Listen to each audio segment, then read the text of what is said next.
നമസ്കാരം. കേരളത്തിൽ തദ്ദേശ സ്വയംഭരണ സ്ഥാപനങ്ങളിലേക്ക് നടന്ന തെരഞ്ഞെടുപ്പിൽ UDFന് ഉണ്ടായിട്ടുള്ള വലിയ നേട്ടം ശരിക്കും ഞെട്ടിച്ചത് പിണറായി വിജയനെയാണ്. പിണറായി വിജയൻ ഇത്രയും കാലം വിചാരിച്ചു കൊണ്ടിരുന്നത് താൻ പറയുന്ന തട്ടിപ്പുകളെല്ലാം വിശ്വസിച്ച് ജനങ്ങൾ തനിക്ക് എല്ലാ കാലത്തും വോട്ട് ചെയ്യുമെന്നാണ്. അതായത് തൻ്റെ പാർട്ടിയിലെ communist party of India, Marxist പാർട്ടിയിലെ അണികളെല്ലാം വിഡ്ഢികളാണെന്നും കഴുതകളാണെന്നുമാണ് പിണറായി വിജയൻ ഇത്രയും കാലം വിശ്വസിച്ച് പ്രവർത്തിച്ചത്. കഴിഞ്ഞ 9.5 വർഷക്കാലവും കേരളത്തിലെ ജനങ്ങളെ പറ്റിച്ചുകൊണ്ടിരിക്കുകയായിരുന്നു എന്നുള്ള വിവരം ക്രൈമാണ് ലോകത്തോട് ആദ്യമായി വിളിച്ചു പറയുന്നത്. ഇദ്ദേഹം പിണറായി വിജയന് കോടിക്കണക്കിന് രൂപ വിദേശത്ത് നിക്ഷേപമുണ്ടെന്നും അതിൻ്റെ രേഖകൾ ക്രൈമിൻ്റെ കൈവശമുണ്ടെന്നുള്ള വെളിപ്പെടുത്തലാണ് ക്രൈം നടത്തിയിട്ടുള്ളത്. മാത്രമല്ല, വിവിധ മേഖലകളിൽ നിന്ന് പിണറായി വിജയൻ തട്ടിയെടുത്ത കോടികളുടെ കണക്കും ക്രൈം പുറത്തുവിടുകയുണ്ട്. ഇതേപോലെ തന്നെയാണ് പിണറായി വിജയൻ്റെ കീഴിൽ അതിനേക്കാൾ ഗർവിൽ നടക്കുന്ന വീണ ജോർജ് ഇതേപോലെ ഒരു തട്ടിപ്പുകാരിയാണെന്നുള്ള വിവരവുമാണ് ക്രൈം ആദ്യം തുടക്കത്തിൽ തന്നെ പുറത്തുവിട്ടത്. അന്ന് പലരും വിശ്വസിച്ചില്ല. ഇന്ന് ജനങ്ങളെല്ലാവരും എല്ലാം തന്നെ ഇത് സത്യസന്ധമാണെന്ന് മനസ്സിലാക്കിയിരിക്കുന്നു. പിണറായി വിജയനെതിരെ ആരെങ്കിലും പോരാടിയിട്ടുണ്ടെങ്കിൽ, സത്യം വിളിച്ച് പറഞ്ഞിട്ടുണ്ടെങ്കിൽ അവർക്കെതിരെ കള്ളക്കേസ് എടുത്ത് ജയിലടച്ചതിൻ്റെ പ്രത്യാഘാതം കൂടിയാണ്, തിരിച്ചടി കൂടിയാണ് ഇപ്പോൾ പിണറായി വിജയനെ അനുഭവിക്കുന്നത്. ഇത്തവണത്തെ തദ്ദേശ സ്വയംഭരണ തെരഞ്ഞെടുപ്പിൽ കേരളത്തിൽ ഏകദേശം 80 സീറ്റുകളിലാണ് UDFന് വലിയ മുന്നേറ്റം നടന്നിട്ടുള്ളത്. ഏകദേശം 20 സീറ്റുകളിൽ കുറഞ്ഞ വോട്ടിൻ്റെ ഭൂരിപക്ഷം മാത്രമേ LDFനുള്ളൂ താനും. അങ്ങനെ വരുമ്പോൾ തീർച്ചയായിട്ടും 100 സീറ്റിൽ മേലെ UDFന് പിടിച്ചെടുക്കാൻ പറ്റുന്ന ഒരു സാഹചര്യമാണുള്ളത്. ഇതിൽ ഏറ്റവും പ്രധാനപ്പെട്ട 3 സ്ഥലങ്ങളാണ് മലപ്പുറവും കോഴിക്കോടും അതേപോലെ എറണാകുളവും. എറണാകുളം ഇത്തവണ VD സതീശനാണ് നേതൃത്വം കൊടുത്തത്. ഓരോ ജില്ലയിലും ഓരോ നേതാക്കന്മാരാണ് നേതൃത്വം കൊടുത്തത്. അതിൽ ഏറ്റവും പ്രധാനപ്പെട്ട സ്ഥലം എന്ന് പറയുന്നത് എറണാകുളമാണ്. പ്രതിപക്ഷ നേതാവ് എന്ന നിലയിൽ അദ്ദേഹം കൃത്യമായുള്ള പ്ലാനും പ്രവർത്തനവും നടത്തി എറണാകുളം ജില്ലയിൽ നടത്തിയിട്ടുള്ള പോരാട്ടം കേരളത്തിലെ ഏറ്റവും അധികം വലിയ പോരാട്ടമായി മാറി. കോൺഗ്രസിൻ്റെ ശക്തി ദുർഗമാണ് എറണാകുളം എന്നുള്ളത് വീണ്ടും തെളിയിച്ചിരിക്കുകയാണ്. UDFൻ്റെ ശക്തമായ കേന്ദ്രമാണ് ഈ എറണാകുളം എന്ന് തെളിയിച്ചിരിക്കുകയാണ്. കാരണം ഇത്തവണ 14 സീറ്റിൽ, അതായത് നിയമസഭാ സീറ്റിലെ കാര്യങ്ങൾ നോക്കുമ്പോൾ തദ്ദേശ സ്വയംഭരണ സ്ഥാപനത്തിലെ ഈ വോട്ടിൻ്റെ അടിസ്ഥാനത്തിൽ ഉണ്ടായിട്ടുള്ള മുന്നേറ്റത്തിൻ്റെ അടിസ്ഥാനം നോക്കുമ്പോൾ 14 നിയമസഭാ സീറ്റിൽ 14 സീറ്റും UDF ആണ് മുന്നേറിയിരിക്കുന്നത് എന്നുള്ളതാണ്. ഇതിലേറ്റവും പ്രധാനപ്പെട്ട 4 കാര്യങ്ങൾ എന്നുള്ളത്, കഴിഞ്ഞ തവണ 14 സീറ്റിൽ 4 സീറ്റുകൾ LDF ആണ് നേടിയിരുന്നത്. അതിലേറ്റവും പ്രധാനപ്പെട്ടത് കളമശ്ശേരിയായിരുന്നു. കളമശ്ശേരിയിൽ ആരാ ജയിച്ചതെന്നറിയാമോ? മന്ത്രി രാജീവായിരുന്നു. രാജീവ് അവിടെ കഴിഞ്ഞ തവണ ജയിച്ചത് 15,336 വോട്ടിനാണ്. എന്നാൽ ഇപ്പോഴത്തെ ട്രെൻഡ് പ്രകാരം അവിടെ 14,242 വോട്ടിൻ്റെ ഭൂരിപക്ഷമാണ് UDFനുള്ളത്. കഴിഞ്ഞ തവണ അവിടെ മത്സരിച്ചത് ഇബ്രാഹിം കുഞ്ഞിൻ്റെ മകൻ ആണ് മത്സരിച്ചിരുന്നത്. എന്നാൽ ഇത്തവണ ഈ സീറ്റ് UDFന് വിട്ടുകൊടുക്കാൻ തയ്യാറായി നിൽക്കുകയാണ് ലീഗ്. കാരണം ഇവിടെ DCC പ്രസിഡന്റ് മുഹമ്മദ് ഷിയാസ് മത്സരിക്കാൻ തയ്യാറായി നിൽക്കുകയാണ്. മുഹമ്മദ് ഷിയാസ് ഇവിടെ മത്സരിക്കുകയാണെങ്കിൽ തീർച്ചയായിട്ടും 30,000 വോട്ടിൻ്റെ ഭൂരിപക്ഷമെങ്കിലും കിട്ടും. ഇപ്പോൾ 17,242 വോട്ടിൻ്റെ ഭൂരിപക്ഷമുണ്ട്. മന്ത്രി രാജീവ് 14,242 വോട്ടിൻ്റെ പിന്നിലാണ് എന്നുള്ളതാണ് ഏറ്റവും പ്രധാനം. ഇതേപോലെ കൊച്ചി എന്ന് പറയുന്ന മാക്സിയാണ് കഴിഞ്ഞ വർഷം ജയിച്ചത്. അവിടെ ഇപ്രാവശ്യം 14,108 വോട്ടിൻ്റെ ഭൂരിപക്ഷത്തിനാണ് മാക്സി ജയിച്ചിട്ടുള്ളത്. എന്നാൽ ഇപ്പോഴത്തെ സ്ഥിതി എന്താണെന്ന് അറിയാമോ? ഇത് ഏറ്റവും രസകരമാണ്. കൊച്ചിയിൽ ഇപ്പോൾ 9,213 വോട്ടിൻ്റെ 73 വോട്ടിൻ്റെ ഭൂരിപക്ഷമാണ് UDFനുള്ളത് എന്നുള്ളതാണ്. അതായത് ഇപ്പോൾ തദ്ദേശ സ്വയംഭരണ തെരഞ്ഞെടുപ്പിലെ കണക്കുകളെ ഉദ്ധരിച്ചുകൊണ്ട് നോക്കുമ്പോൾ 9,273 വോട്ടിൻ്റെ ഭൂരിപക്ഷം UDFനുണ്ട്. ഇതേപോലെയാണ് വൈപ്പിൻ മണ്ഡലം ഏകദേശം 14,000-ഓളം വോട്ടിനാണ് കഴിഞ്ഞ വർഷം LDF ജയിച്ചത്. ഈ ഉണ്ണികൃഷ്ണൻ ആരാണെന്ന് അറിയാമോ?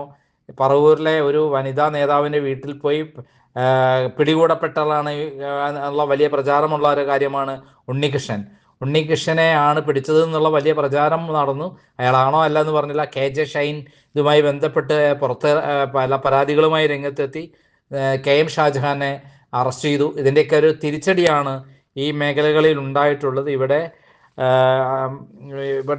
വൻ ഭൂരിപക്ഷം എന്ന് പറയാൻ പറ്റുന്ന സ്ഥിതിയിലാണ് ഇപ്പോൾ ഉള്ളത്.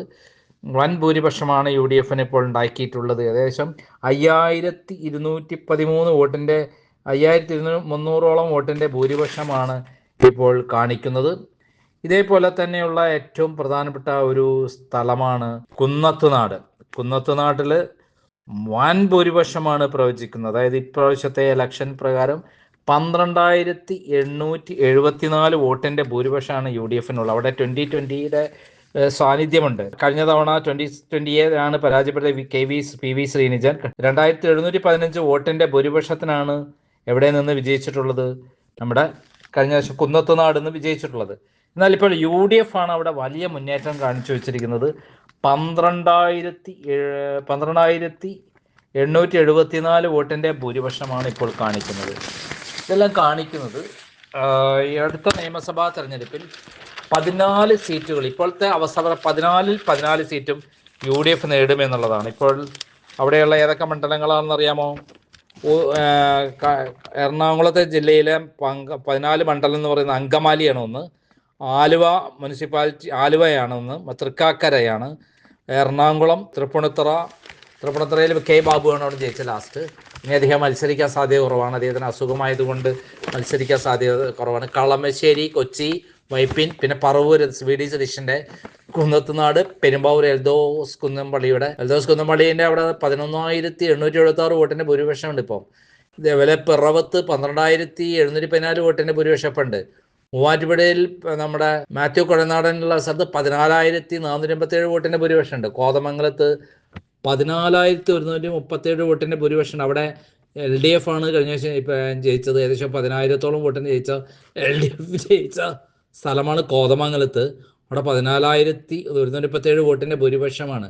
ഇങ്ങനെ 14 മണ്ഡലങ്ങളിൽ 5 മണ്ഡലമാണ് കഴിഞ്ഞ വർഷം LDF വിജയിച്ചിരുന്നത്. എന്നാൽ ഇപ്പോൾ 14 വമ്പൻ ഭൂരിപക്ഷമാണുള്ളത്. അതിൽ ഏറ്റവും ദയനീയമായ കാര്യം, മന്ത്രി രാജീവിൻ്റെ മണ്ഡലം ത്തിൽ 14,000-ഓളം വോട്ടിൻ്റെ ഭൂരിപക്ഷമാണ് ഇപ്പോൾ ഉണ്ടായിട്ടുള്ളത്. അവിടെ എന്തായാലും മുഹമ്മദ് ഷിയാസ് പ്രവർത്തനങ്ങളൊക്കെ ആരംഭിച്ചു എന്നുള്ള വിവരങ്ങളും പുറത്തു വരുന്നുണ്ട്. തീർച്ചയായിട്ടും ഏറ്റവും വലിയ അട്ടിമറി വിജയമാണ് ഇവിടെ. എല്ലാ തരത്തിലും വൻ വിജയമാണ് ഉണ്ടായിട്ടുള്ളത് എന്നുള്ള കാര്യത്തിൽ സംശയമില്ല. ഇവിടെ കോർപ്പറേഷനാണ് 47 സീറ്റിലാണ് UDF മുന്നേറിയിട്ടുള്ളത്. ചെറിയ വിജയം നല്ല 47 സീറ്റിലാണ് അവിടെ വലിയ തോതിൽ മാറ്റമുണ്ടായ സീറ്റിൽ വിജയിച്ചിട്ടുള്ളത്. എല്ലായിടത്തും വൻ ഭൂരിപക്ഷത്തിലാണ് UDF വിജയിച്ചിട്ടുള്ളത് എന്നുള്ളതാണ് സത്യം. അതേപോലെ മുനിസിപ്പാലിറ്റിയാണ് 12 മുനിസിപ്പാലിറ്റി UDF നേടിയിട്ടുണ്ട്. കൂടെ ഒരു തൃപ്പൂണിത്തുറ മുനിസിപ്പാലിറ്റിയാണ് ആപ്പാടെ BJP കിട്ടിയിട്ടുള്ളത്. BJP കിട്ടുക എന്ന് പറഞ്ഞാൽ അവിടെ 21 സീറ്റിൻ്റെ ഭൂരിപക്ഷമുള്ളൂ. കോൺഗ്രസിന് 12 സീറ്റ്, UDFന് 12 സീറ്റുണ്ട്, CPMന് 20 സീറ്റുണ്ട്, ഇടതുപക്ഷത്തിന് 20 സീറ്റുണ്ട്.